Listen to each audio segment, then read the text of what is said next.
एक युवक धेरै दुखी थिए। एक दिन उनी एकजना साधुको नजिक गएर आफ्नो दुःखको कुराहरू सुनाउन थाले। म धेरै दुखी छु साधुजी।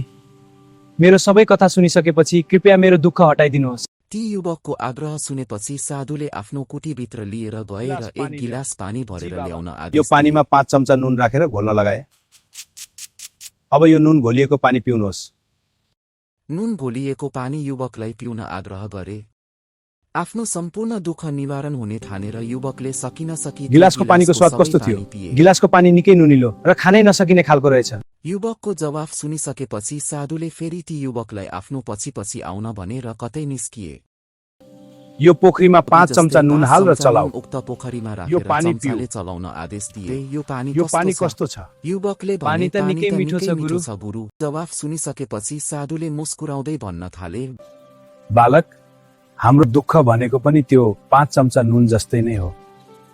सानो गिलासको पानीमा राखे खान सकिन्न, तर पोखरीमा राखे बिलाएर जान्छ।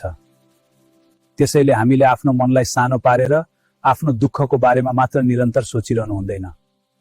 हामीले आफ्नो दुःखबाट बाहिर निस्केर वरिपरिको संसारलाई नियालेर हेर्नुपर्छ। संसार सुन्दर देखिनेछ।